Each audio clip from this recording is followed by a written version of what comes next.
Vamos assistir um videozinho? Oi, meu nome é Lohan, eu moro no interior dos Estados Unidos e hoje a gente vai na igreja aqui, vem com a gente. A gente frequenta uma igreja domiciliar, então a gente vai na casa do vizinho para congregar na igreja. A gente lê a Bíblia e cada semana uma pessoa traz a mensagem. E no final, cada um traz uma comida e a gente almoça. Chegamos aqui.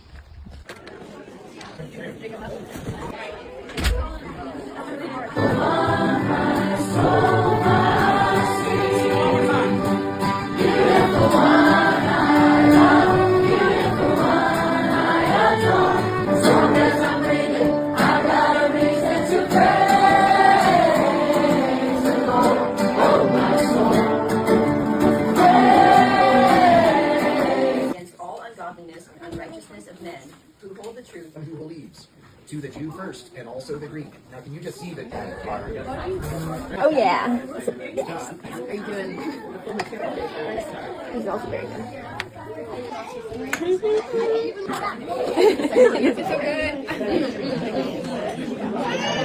Mas é isso, muito obrigado por ter vindo com a gente. Siga dando like. Tchau. O que mais chama atenção nesse vídeo são as crianças em quantidade e comportamento. Uma coisa que é muito difícil na geração de hoje é justamente essa cultura que se criou de que a criança tem que ter uma linguagem adequada a ela.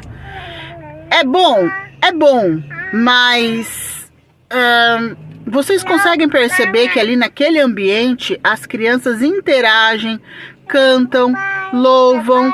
E o que aconteceu ao longo do tempo é que a igreja acabou ensinando para a criança que ela pode ter um lugar onde ela pode ser irreverente. A criança, por natureza, ela é irreverente. Mas, quando exposta ao corpo do culto, ela precisa entender que ela vai criar essa reverência. Nós viemos perdendo isso ao longo do tempo. Eu lembro de que quando eu era criança, tinha o cultinho. Até tinha. Olha lá. Eu posso gravar, Catarina? Posso? Sim. Ou você vai ficar aí sofrendo aí no fundo? Sim. Sim?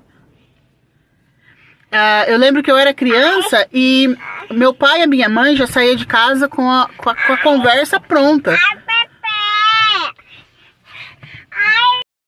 A gente já saía de casa com o combinado feito. Vocês vão chegar lá, vocês vão sentar do nosso lado e dali você não vai sair. Se quer ir no banheiro, você vai no banheiro agora. Às vezes a gente chegava alguns minutinhos adiantado. O meu pai e a minha mãe sempre perguntavam: vocês querem ir no banheiro? Vai agora. Vocês querem beber água? Vocês vão agora. Porque a hora que o culto começar, você não vai beber água, você não vai no banheiro, você não vai fazer nada. Só que... E aí o que acontecia? A gente ficava o culto inteiro do lado dos pais, participava do culto. E aí tinha dois caminhos ali. Ou a gente dormia, ou a gente divagava, né? No fim são mais.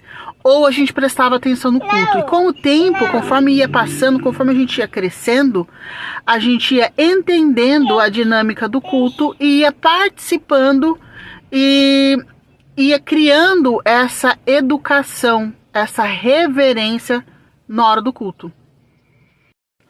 Algo que é extremamente difícil nos dias de hoje. E eu sou... não falo isso sem conhecimento de causa, não. Eu sou mãe de um menino de 14 anos que, olha, a gente tem que rebolar, né? Já começa que eles têm toda essa cultura do celular, do excesso de estímulo, mas... talvez a gente tenha perdido um pouco dessa reverência por causa dessa cultura de adaptar as coisas pro lúdico demais, pra criança demais, entendeu? Quando eu era um pouquinho maior, tinha ali o cultinho, mas o cultinho ele tinha o único objetivo de a gente ensaiar alguma coisa para apresentar no final e não era todo o culto. Então... E por que eu tô falando sobre isso?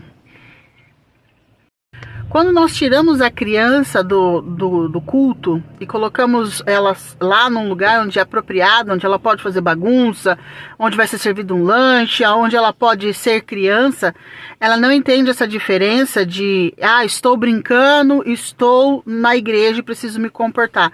Não existe essa diferenciação na cabeça da criança. E conforme o tempo vai passando, a linguagem lúdica da escolinha, às vezes, ela continua ao longo da adolescência.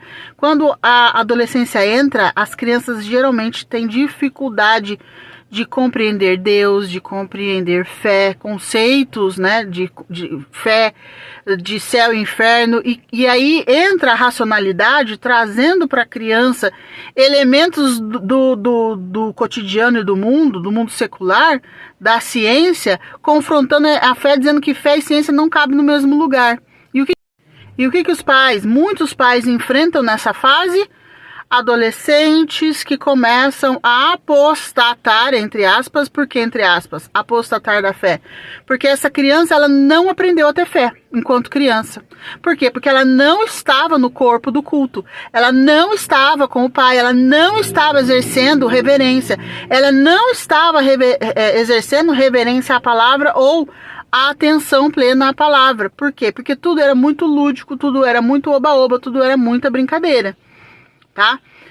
E hoje, pior ainda. Por quê? Porque além das mães normais, o que nós temos? As mães atípicas. E hoje é um mimimi, tanto de mães típicas como mães atípicas. É muito mimimi. Esse canal, como um canal para pastores e para líderes, né? Aí fica aqui essa pulga atrás da orelha para vocês pensarem sobre isso. No fim, criamos uma geração de pais perdidos e filhos descrentes, ou filhos mais perdidos ainda. Fica aí para pensar. O que você acha sobre isso? Você sente isso também dentro da igreja? Você que já teve, já passou por toda essa fase. Qual é a sua opinião? Me conta aqui.